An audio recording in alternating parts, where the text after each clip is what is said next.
All right, gonna do a roast today. It's been a little crazy for me. I got a lot of things going on. I've been trying to figure out this whole dual live stream thing. I'm gonna get this stuff roasting. So here we go. Costa Rica. And Costa Rica. I just picked 2 bags. So, trying to see how well you can see that there. All right, so that's what we're doing. I can show those bags later.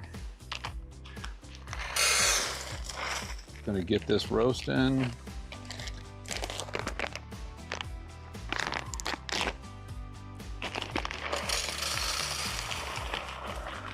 And then I'm just gonna give you a little info on what we're doing here, because we're just doing this live.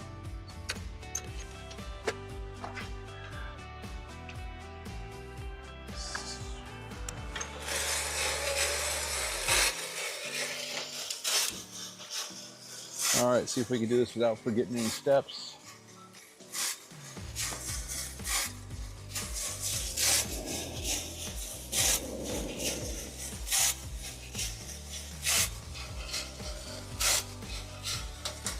Okay. So, like I was pointing out, I get a sampler, pack of coffee roasting beans. If you've watched my lives before, you know I get it from Sweet Maria's. Although I did get some coffee from Amazon this week that I'm going to do strictly espresso roast because I ran out of espresso beans for making shots. So I have that going as well today. Unfortunately, I just have been having a lot of stuff going on technically with my computer. I got a couple of different things going on with some editing and things like that. And I've really been working hard to try to get my dual live, horizontal, and vertical for vertical shorts working. I have not really had any luck. I was trying to set that up pretty much all morning for another channel. I was going to do a live, but I have totally scrapped doing that live, and I'm just doing this one right here today because I have to roast coffee. So might as well do a live. It only takes me about 20 minutes to set up the cameras and get that going. So I got that set up. I don't know if I have a vertical going or not in vertical shorts. It's just something new I'm trying. You know, I do these YouTube live things just because. I don't do it for recognition, fame, or getting a bunch of subscribers. I just like roasting coffee, and I'm trying to show everybody that roasting coffee at home is something that's really easy that you can do. Okay, so let's talk about my thermometer here real quick. I don't know how well this is going to work. So this is the kind of thermometer that I use. I did not get a new one. I really wanted to, but I didn't. So what I did was I found this older thermometer, and I actually am just using the probe. I'm not using the actual unit, but it's a K-type digital, and I believe the K-type is the type of heating sensor that it has on it here, the wire one. I believe that's K-type. I'm not sure. I don't know if this is even going to work. So I may end up doing this just on look and smell, again, like I did last time.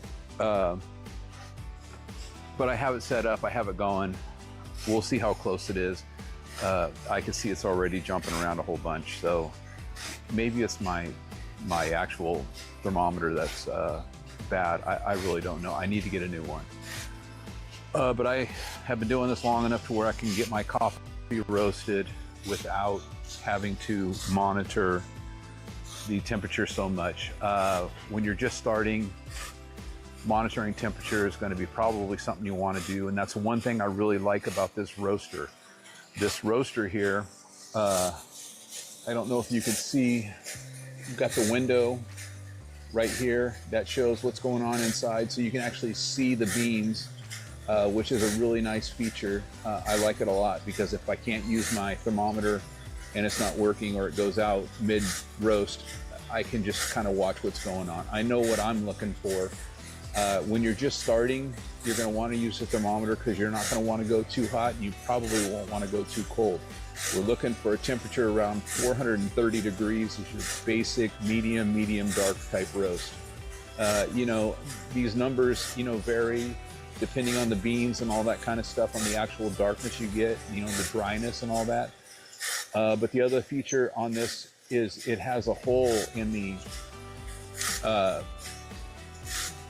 drum here where the probe can go into.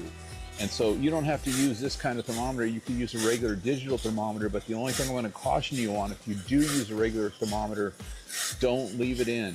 If you leave it in, you're going to melt it because the heat from the flame is going to come up and it's going to melt basically your thermometer. So you could use it when you're getting close. You could stick it in there to kind of measure the temps. But again, I've used one, I stuck it in there and I left it in there and I totally melted it. So those are the features of this roaster here that I really like. I've had other roasters. This one here is my favorite because it really roasts evenly. And that's, you know, what you want is some nice consistency. So those are the key things that I look for in the roaster at this level. You know, we're just calling it amateur level, hobbyists. You know, we're not, you know, being fancy. We're not a professional roaster where we're roasting, you know, totally different types of flavors and blends and things like that to get certain flavor profiles and all that stuff. You know, that's where everything starts getting really high tech, you know, to get that nice consistent roast. If you're getting a sampler pack of beans, you know, you're going to get a little different flavor every time you roast because you know, all the beans are different. I didn't even read what these were. This one Costa Rican is a full body creamy sweet notes. So I'm gonna like this. Chocolate tones, hints of crisp caramel, dark chocolate, dark chocolate covered almonds, and semi-sweet chocolate chips. I'm really gonna like this. And they're giving you a recommendation here for a full city to full city roast, which is a good medium type roast. I don't know if you read that on there or not, or if you saw that, but that's what this is saying here. So I'm gonna like this one because this other one that I have that's going with it, this other Costa Rican, it talks about creamy caramel, brown sugars, rice syrup, hints of walnut and apple, with an undercurrent of dark chocolates and bitter sweets for city to full city roast. So these two actually go together. I mean, I just grabbed them, but these actually, you know, marry together very, very well. The flavor profiles of the beans are pretty much the same. So I'm probably really gonna like this roast. So I'm gonna do everything I can to definitely get this to almost a medium dark. So we're gonna be looking at about 435 degrees, something like that. Oh, look at my thermometer, it's at 600 degrees right now. I don't even know how that's possible.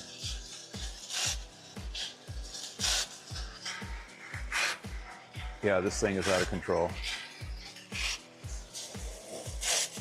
I think maybe the probe was touching the side. Let me get out the sun here. Yeah, I can pretty much tell we're definitely in the 300 range. Starting to get a little bit of color in the bean, starting to get a little light brownness to it, a little light tan color, which is nice. So let me talk to you a little bit about my equipment here that I use for roasting. We've got the roaster. You can get it on Amazon. Just do a search for coffee bean roaster or coffee roaster. There'll be 100 of these things that come up. You'll be able to choose from all the different, there's probably, I don't know how many different companies that ship this, but it's pretty much all the same. And there's other ones in there too. I haven't tried the other ones. I don't know how well they work. I'm only literally talking about this one right here. I'm not trying to push it on anybody. I don't promote it. I don't get paid for it. I don't get anything. This is just what I picked and what I'm using. And I found I really like it. You can get the basket roaster, which is a little bit cheaper, but it only roasts a pound. I like this one here because it roasts 2 pounds. I have a burner. It's a basic campfire burner. It's more of a turkey fryer type burner because it is a high pressure BTU burner where it actually pumps out higher BTUs than a normal campfire burner. It's got the red control knob on it, and that's pretty much the key to getting a high BTU to a low BTU. A low BTU burner is going to have a valve on it that has a black handle, and that's going to be for a lower pressure and a lower BTU. A red handle is going to give you a really intense flame. You can still control it, but you're going to be able to get a lot hotter with it, like for turkey frying and things like that. It's just definitely putting out more BTUs. I just have a regular propane tank. I do the Blue Rhino refill thing. I've just found it's just been easier. I usually have 2 of these. I only have 1 right now. So I got to kind of monitor it. When it starts getting low, I just turn it in and get another one. So I use this for, you know, roasting coffee here, and then I also have a pizza oven over here that's not actually mine, it's my son's, but I have that here and I use that. I'm going to turn this flame up some more because it seems like things are going a little slow.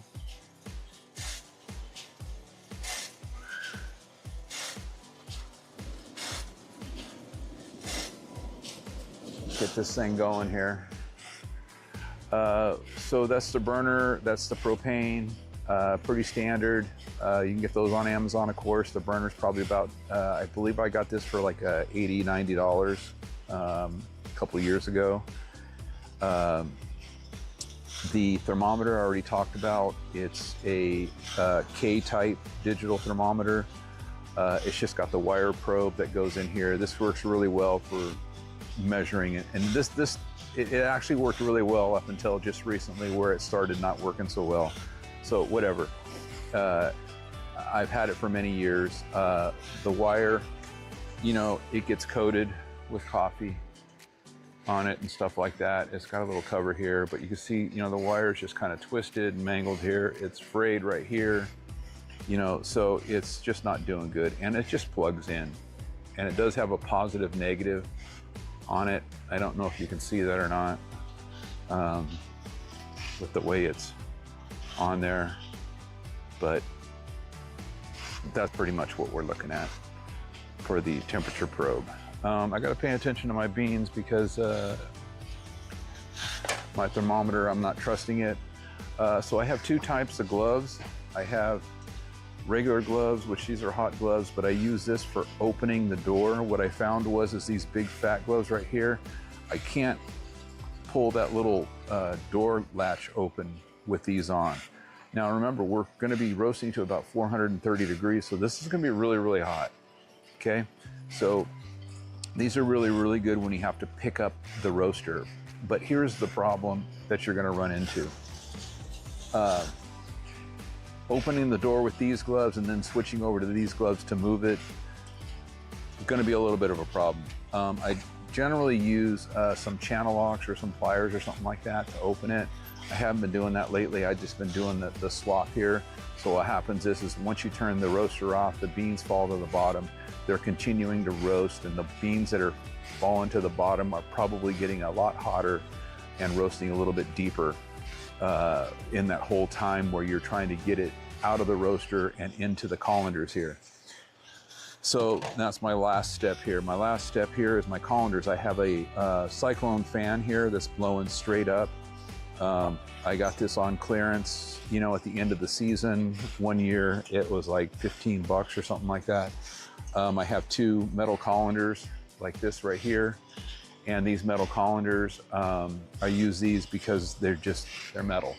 And this is really hot, so it's really, it handles everything. Because what we're gonna do is once these beans are getting done, and we're starting to get to our crack right now, so we're gonna talk about that, but that's gonna be our last process. Once these are done, we're gonna pour them into the colanders, we're gonna split them in half, we're gonna cool the beans down to stop the roast, and then we're gonna dechafe it, which is basically getting all the dried skin that's happening from the roast here out of the beans. And then the last part of the process is going to be, we're going to let these beans sit for about 24 hours. I leave them out in the open in the colander, let them breathe, let them get air, let them decarb. That's the process. It's just releasing the natural gases from the beans and all that good stuff. I'm not going to throw any real technical terms at you. If you want to look more into the roast and how the roast works and stuff like that, you know, there's plenty of places you can go online to look more in detail. You know, this is just basic setup here. I've been doing this for, I don't even know how many years. It's probably been 4 or 5 years. I don't even really know anymore. I've lost track. I've burnt a few. When I had the open basket, I had some batches burned because I had the flame too high. It got too hot too quick, and the beans actually caught on fire. That's why I recommend doing it outside. So you can, you know, if you have a problem, something goes wrong, dump them out. Plus you're gonna get a lot of smoke and you're gonna get a lot of chaff flying out of the roaster. This roaster here, it does get some of it, but the open basket roasters are a little bit more chaff that you get in the process of it roasting. So it's gonna make a mess. And once you dump this out into the colander, it's going to become really messy because the chaff is going to start flying everywhere. It's probably the worst part of this process. But this process generally takes about 15 minutes. Yeah, we've already been going 15. Like I said, I think I had my burner down just a little bit too low. But I can see the beans are getting close to, it says 391 on my thermometer, and I am starting to hear some cracking. So I need to get ready to finish this process here. Temperature is a key. Like I said, that, you know, a lot of roasters use temperature and air. There's different times in the roast where they change the temperature and the air into the roaster. Let's see if they're, oh geez, sorry about that. Into the roaster. So what it does is I'm going to turn this burner down just a little bit and let it just kind of. So I don't know how well you can see in here, but you can see the beans are definitely, you know, getting a little darker. The other thing I didn't talk about with this roaster is it does have a variable adjusting knob too. So I can hear the cracking kind of getting a little more intense. I'm going to go ahead and shut this thing down. And I'm going to hope that this is as dark as I want it, but I can hear the cracking getting way more intense, more frequent and all that kind of stuff. It's just like popcorn, you know, like when your popcorn's almost done. So I think I'm just gonna go ahead and let it stop right there. It says it's at 418, 420. Man, I don't want it to not be dark enough, because I really want to try to get a really good flavor out of this time. With an espresso roast, I try to go a little bit darker. So yeah, the beans are starting to cool down now. I turned the burner off. Trying not to panic here with the roasting temperature. I almost feel as though it didn't get hot enough. I'm going to give it a little bit more.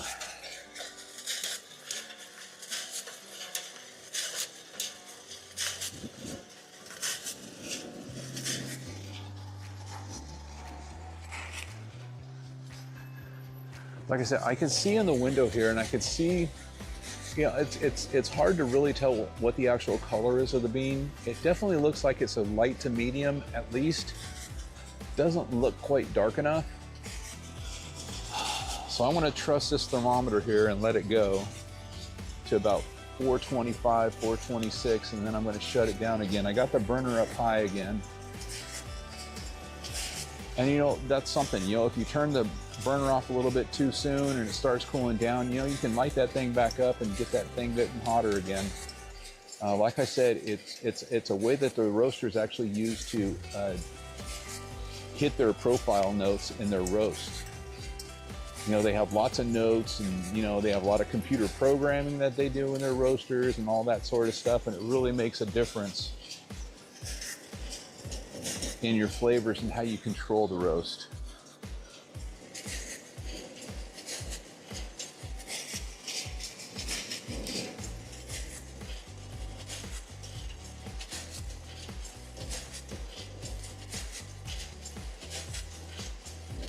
Okay, I'm just kind of trusting what I'm seeing here. I got 424 right now, 425. I'm gonna go ahead and kill it.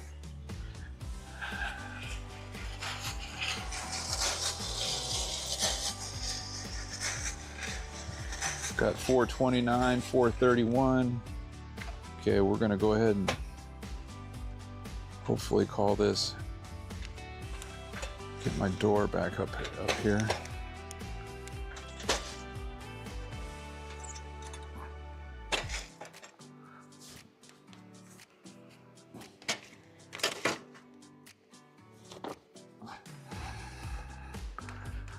See what I mean about it taking a minute to change the gloves.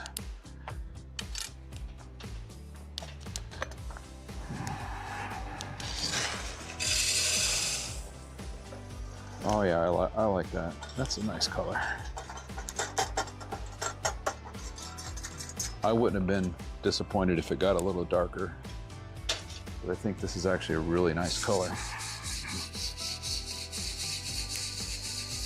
I'm just gonna kind of do an initial dechafe here just to kind of cool all the beans down together, and then I'm gonna split it into 2 batches. I'm sure you can probably see all the particles flying off of it. That's just, you know, from the expansion of the beans, it loses its skin.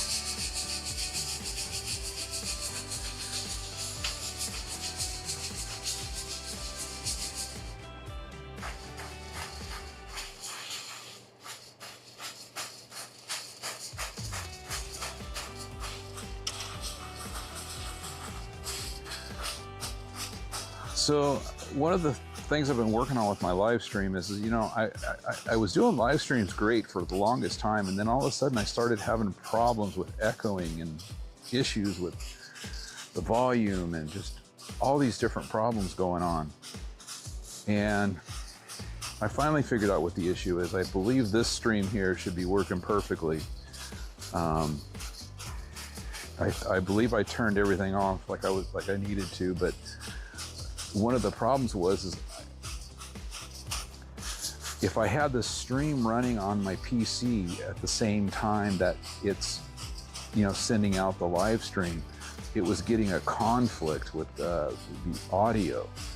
I don't know why. I don't know why that happens or how that happens, but it was basically the audio from the stream was bleeding back into the audio of the output the program that I use to you know, set the stream up, you know, the OBS, if you're familiar with that. So I thought I had that all figured out on the last stream, and then what happened was I added another camera, and I didn't set that camera up today, and it's not because I was going to have that problem. I know what the problem was.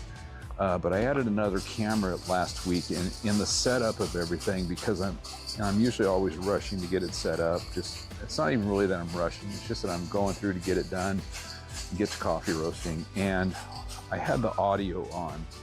So I had 2 audios basically outputting at the same time. So it was echoed, but just with a little delay from one to the other, because one was recording off my microphone and then the other one was recording off of a camera's microphone. And I just had forgot to turn that camera microphone off. So that created an annoying echo. So hopefully in this stream here, I got that all fixed and figured out. I'm gonna go ahead and show you what this roast ended up looking like here.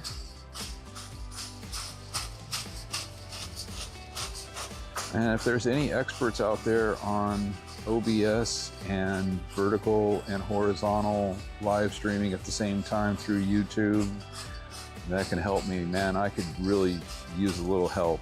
You know, I've been using AI to do most of this stuff because I have no clue what I'm doing when it comes to this stuff. I do the settings like AI tells me to, and I started using Gemini.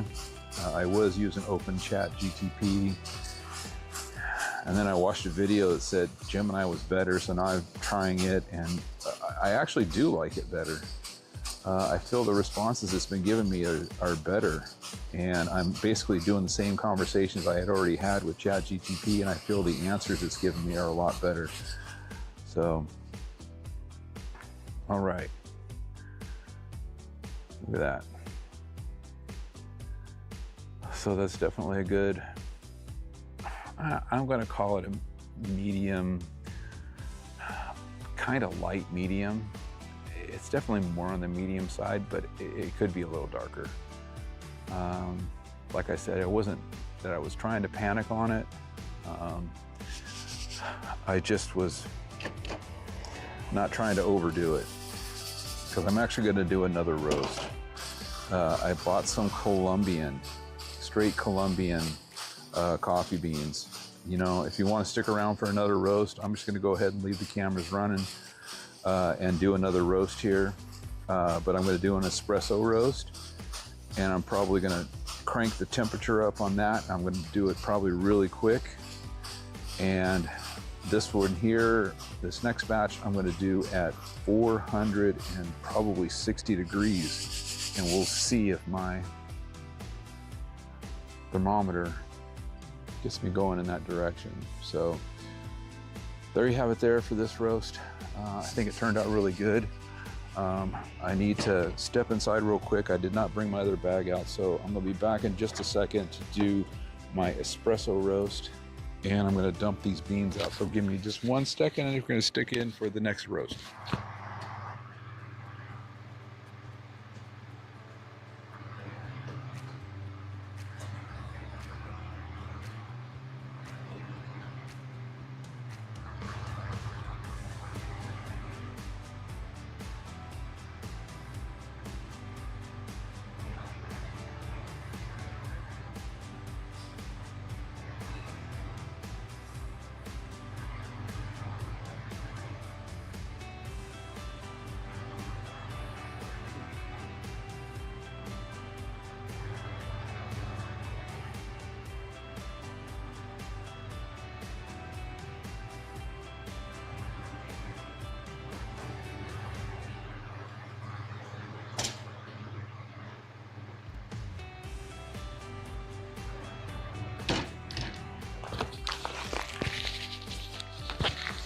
Okay, all right, I had to bring my scissors out. So this is what I got on Amazon. It says Fresh Roasted Coffee LLC, that's the company name. I was confused, but it does say unroasted green coffee, so I hope when I open this, it's actually unroasted. That's what it says. So this is a Colombian, and I really don't know anything about this company here. I just got it because I ordered it on Friday and I wanted it to come in on Saturday. So we're gonna see how well this works. Well, it is green. It's a great sign. Get this back on here and ready to go. So yeah, I didn't bring my scale out to measure this, so I'm gonna have to just dump some in here. All right, we'll see how that works. So this is a 5-pound bag, and I believe it was, I want to say it was $65. So I don't know if that guy is set up right now. I'm gonna go in and check that out in a second. I'm gonna get this going, and I'm gonna see if I can fix the thermometer set.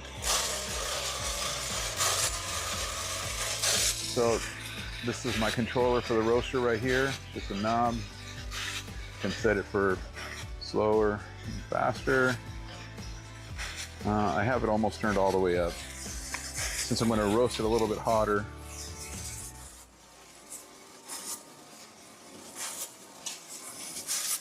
I'm going to try to spin it a little bit faster. Seems like I might have put a little more than 2 pounds in there. Okay, so just give me 1 second. I'm going to let that start roasting. I'll be right back.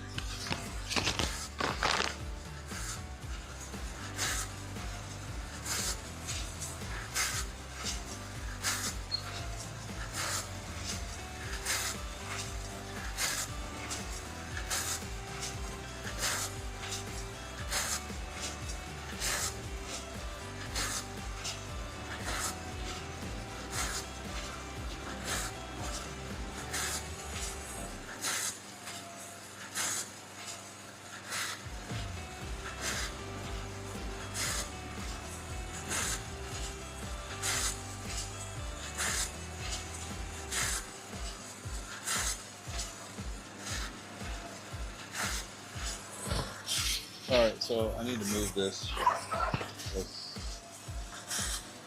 See, the sun is already intruding on my face here.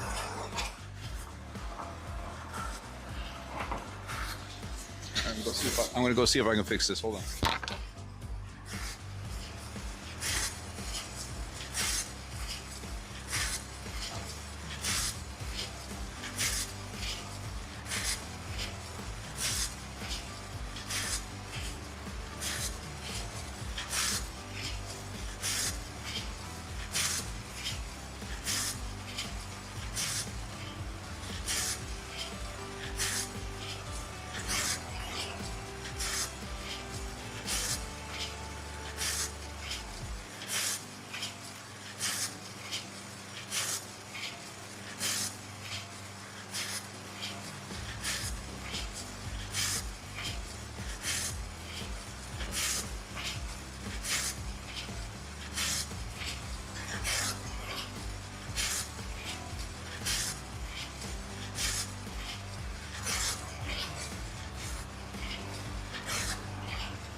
All right, so that's something I don't recommend you do. You don't leave your coffee roasting unattended. I mean, a couple minutes is okay, but you really need to kind of keep your eye on everything as it's roasting, because you can get a fire, your flame can go out, all that kind of good stuff. And so I don't have myself in the picture because I know when I stand right here, I'm probably cut off. Because of the way I set up the cameras and all the different views, I'm trying to concentrate the views on the roasting so you can see exactly what's going on.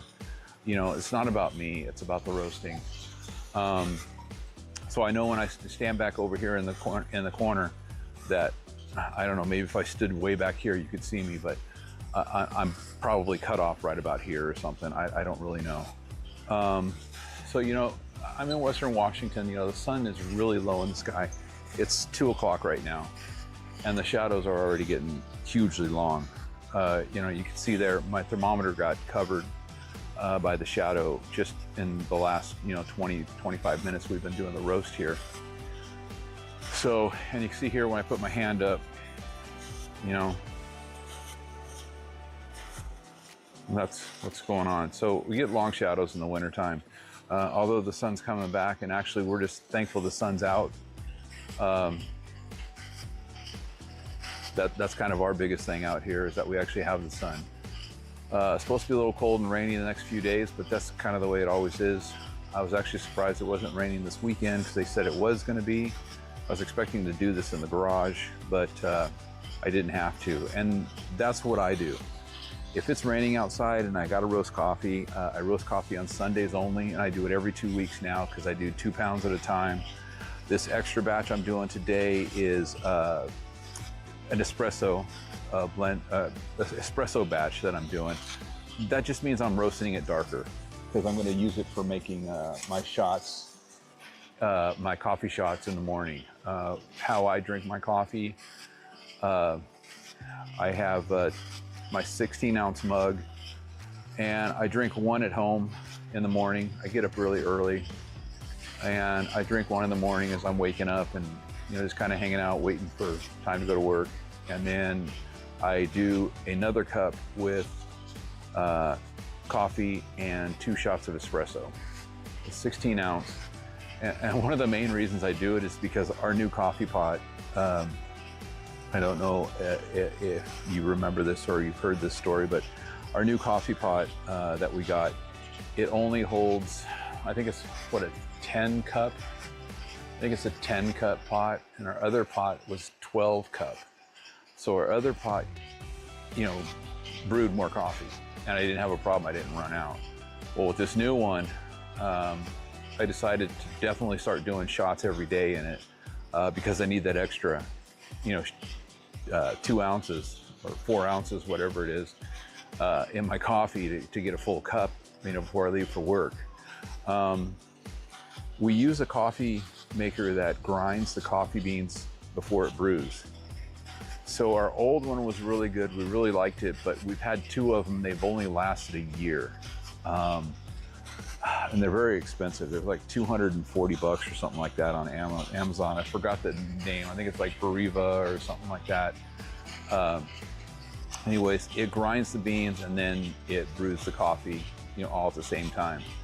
All you gotta do is make sure the hopper's full of coffee beans. Well, our new one doesn't do that specifically. It still grinds the beans before, but this new one, what is it, a Braun or something like that? No, I don't remember.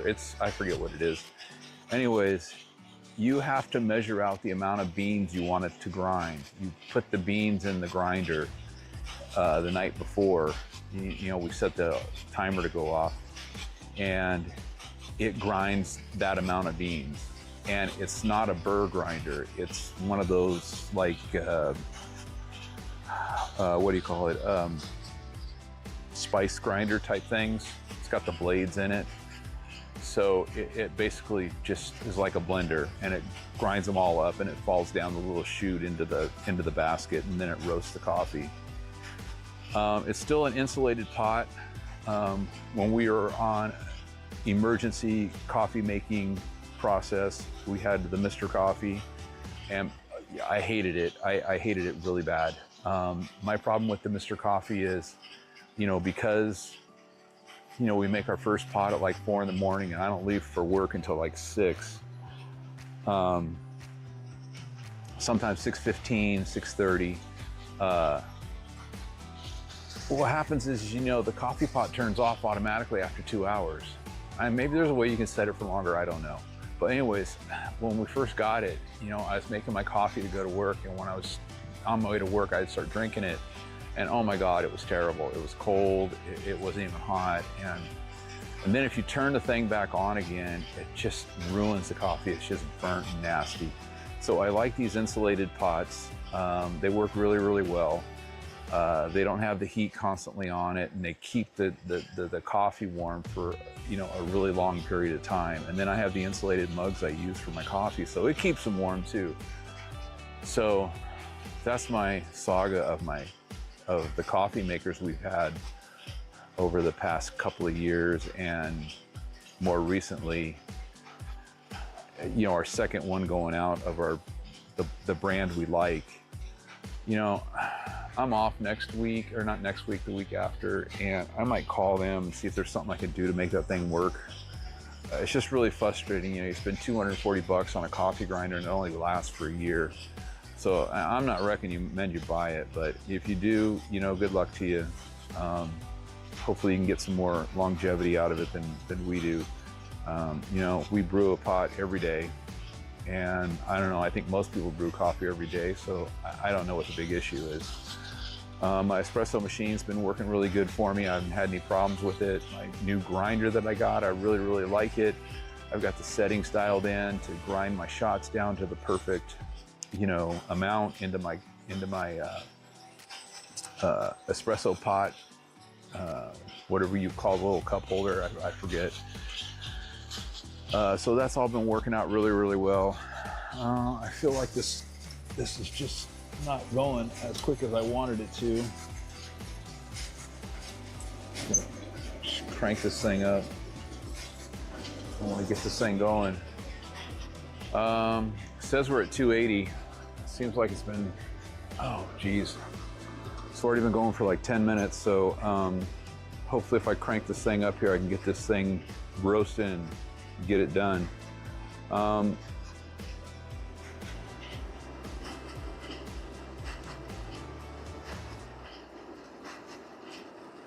So later on, you know, when it starts getting nicer and warmer, I'm going to do a episode with how to do a cold brew. You know, skipping the coffee shop on the way to the, you know, whatever it is you go to, the place where you get your coffee in the morning, skipping that stop all together in the morning and making your own coffee at home. You know, not only is it going to save you a bunch of money, but you know, it's a lot of fun too.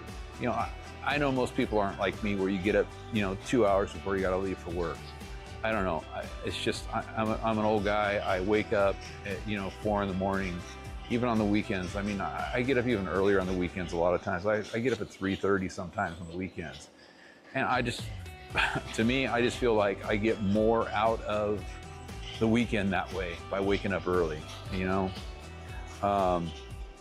But you know, I have that extra time to, you know, make the shots in the morning. I could make an espresso drink if I wanted to. You know, they're really easy to make.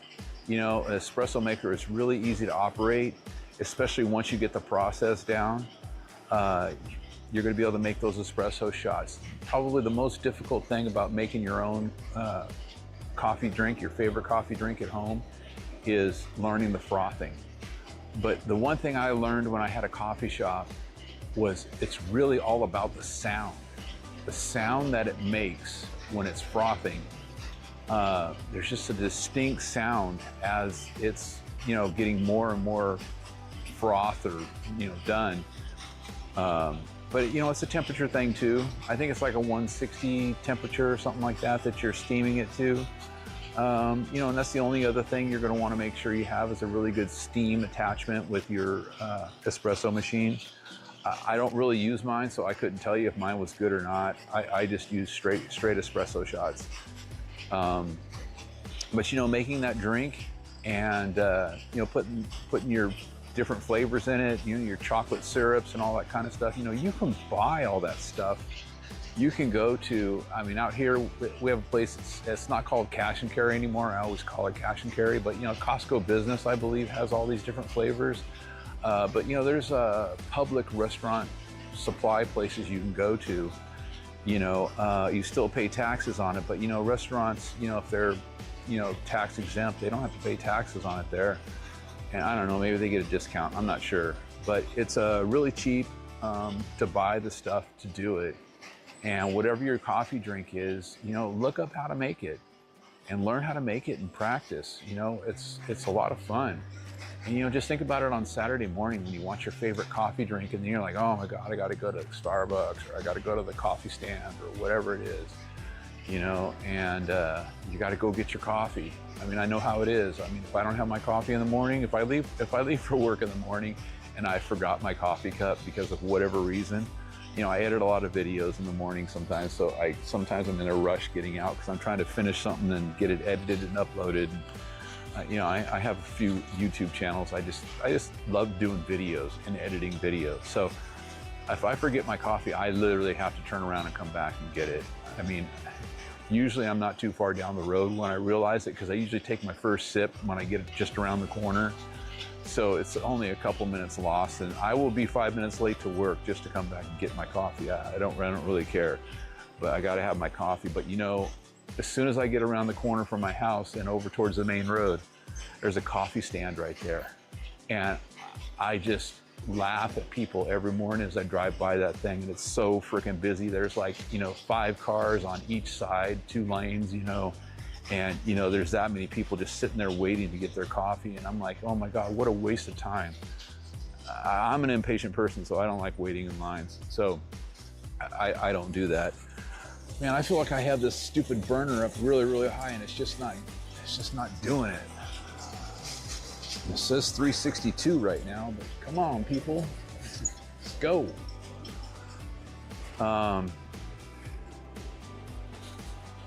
So I'm not a Starbucks fan. I don't like Starbucks coffee at all.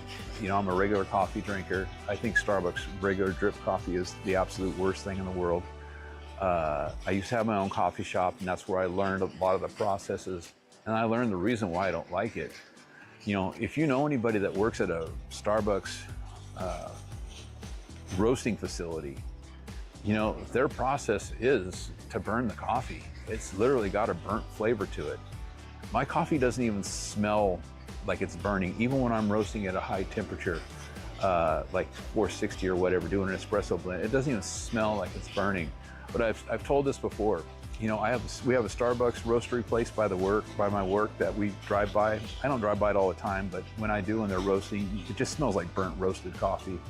And then there's another generic roasting place that does roasting for like grocery stores and all different kinds of places. And you know, I deliver freight, so I've been there a few times. I've talked to them, but when you drive by that place, you can smell the great smell of the coffee and the flavors. You know, you can almost just tell exactly what flavor they're roasting and how good it smells. I mean, even with my coffee roasting right here, you know, I can smell the flavor of the coffee, you know, as it's roasting. Let me see here how this is doing. So like I said, this is a Colombian bean, and you know, I don't know, the place I got it from, I don't know the difference in the green coffee that they do and what I normally get. So there might be some differences there. You know, some beans are going to be a little bit wetter than others. You know, so anyways, back to the roasting places. You know, so what I found is that the process that these roasting companies use, you know, I mean, I can go by private. I've delivered, you know, to private places, you know, different types of, you know, equipment parts, and you know, there's some that I've just known from, you know, doing business and stuff like that. And, you know, their roasting processes are so much different, cleaner, and it smells so much better. I don't know what it is about Starbucks and why they roast the coffee the way they do, but it's just god-awful terrible. And the smell is just, it's the smell of burnt. Somebody told me that that's what they're going for. That's their flavor profile. That's what they like for their flavor profile in their coffee, or that's what their intention is. I don't know. I mean, I like kind of toast on the more burnt side, but man, not my coffee. And the smell of it is terrible. So speaking of burnt coffee, I got this at a really high temperature, and I could smell the difference in the roasting right here. So we're definitely getting to a light. It's starting to crack. It says we're at 414 degrees. Thank God. I'm trying to get this over with. So yeah, 419 degrees. So we're about 40 degrees from being done. Like I said, I'm gonna get this sucker nice and dark and very full, rich flavored for my espresso. I really like that added flavor that it gives to my coffee. And I'm hoping that Costa Rican coffee I just brewed, the flavor, and I'm just hoping it's what I'm expecting. You know, I don't know if I've told this story before, and you know, I know there's probably, you know, whatever. When I did my first coffee roast, I was like, doing it. I was actually doing it in a popcorn popper at that time because that's, something you can use to start off with. It's very cheap. It's like 25 bucks for Orville Redenbacher popcorn popper. It's got the handle with the crank on it and everything like that. So I'm roasting coffee in that thing, cranking it, and, pumping out some coffee and, doing like a pound, and I'm, trying my best to do it right and not burn it and all that stuff. And I did one of my first roasts and I dumped it out and I cooled it and we drank it, a couple days later. And oh my God, the flavor was like Cracker Jack. And I don't know if you know what I'm talking about with Cracker Jack, but it just had this flavor to it, caramel, and, corn, and it was so good. And that got me hooked. I've been trying to match that flavor, and every now and then I get something a little similar. So we're at 437, we're getting really close. I'm gonna put my gloves on. Try not to burn this, try not to catch on fire. Let's check the window. Yeah, it's definitely getting dark. It doesn't smell burnt. It actually smells really good. The cracking is getting more intense now, and that's kind of what we're looking for. As it gets from a medium to a dark, it's going to get a really intense cracking sound. Let's see if I can take my microphone off here without burning.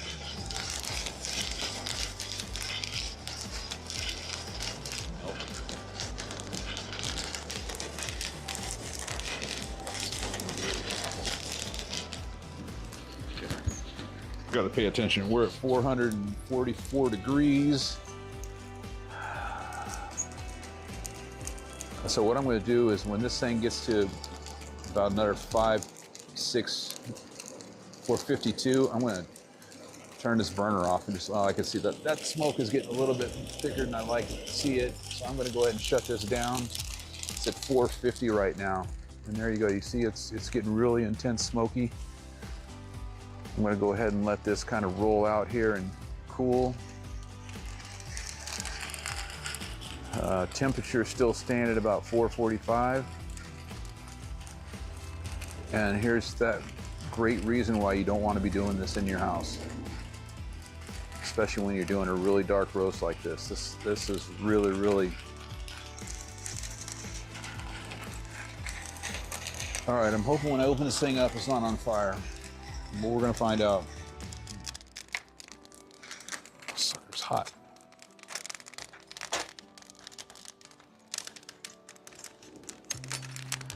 Okay, no fire so far. Yeah, I definitely put more than, that was probably my problem. I put more than 2 pounds in this thing. That's why the motor was struggling a little bit. This thing is full. Yeah, that's a lot of coffee. That's what I get for not weighing it out. Oh, man.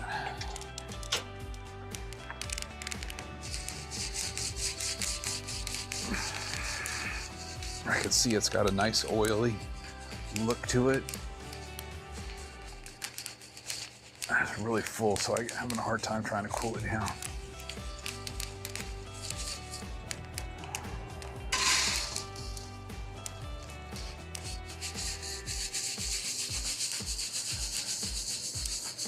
Trying to get this to stop roasting.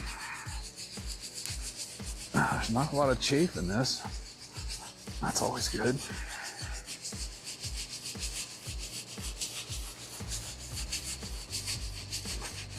Okay, so this is batch number 2. I'm just gonna try to get these cool so I can get them to stop roasting. I'll give you a look.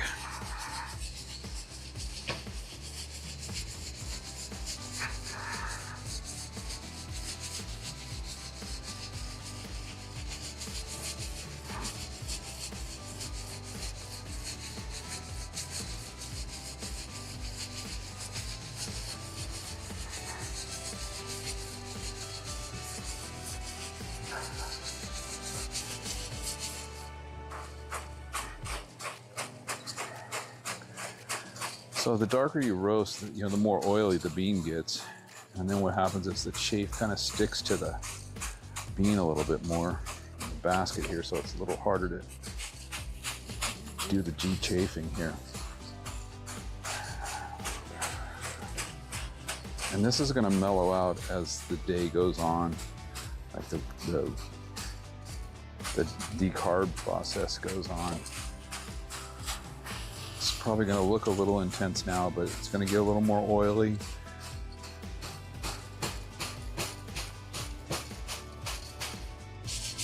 All right. So if you can see that, that's got a much deeper, darker color to it than that last roast I did.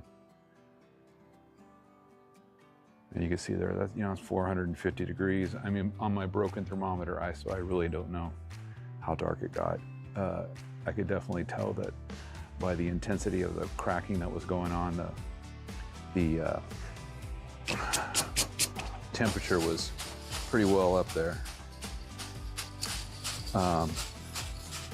I think with this roaster here too, because it's more enclosed and it doesn't get as much air, I think you can get a lot higher in roasting temperature before it catches on fire.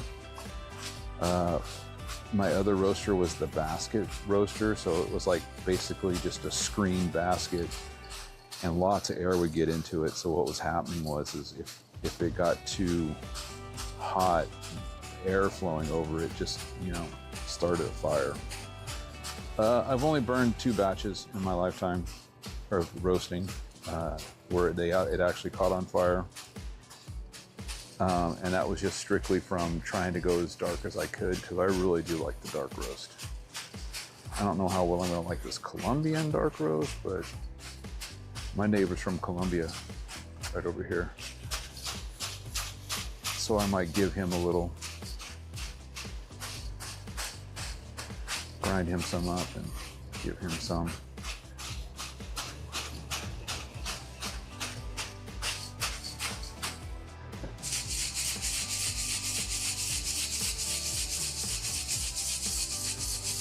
So like I said, you know, we're just trying to cool it and get rid of the chafe, the skin of the bean that comes off as it's roasting.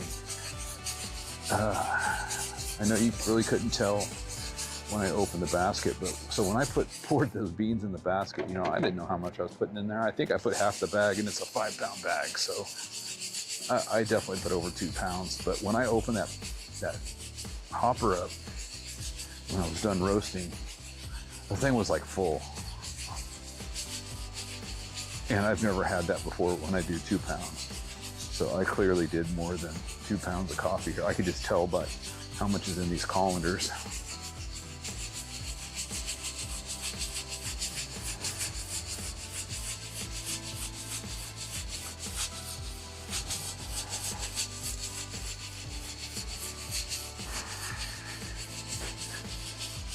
All right. Not going to bore you with too much more here. I know roasting coffee is like watching grass grow. So go ahead and end it for this week's roast. I hope you may have picked up a few things on how to roast coffee for yourself, learn how to do it at home. That's all I'm trying to do here, is just kind of give people the confidence, that's the word I'm looking for, the confidence to roast yourself. I didn't really talk much about the popcorn popper roasting, but I really didn't like that process. It's really a lot of work, because you got to crank the coffee, you got to crank that, you know, thing for 15 minutes, and that gets tiring after a while, especially for an old guy like me. I recommend these types of roasters right here. They do a really good job. So anyways, I'm going to go ahead and go shut the live off. I hope you guys enjoyed doing the 2 batches here and seeing the process and doing a nice medium roast and a nice dark roast. Oh, that looks so good. Oh my God. Okay, thanks for watching. I hope you have a great rest of your day, and I will see you in 2 weeks.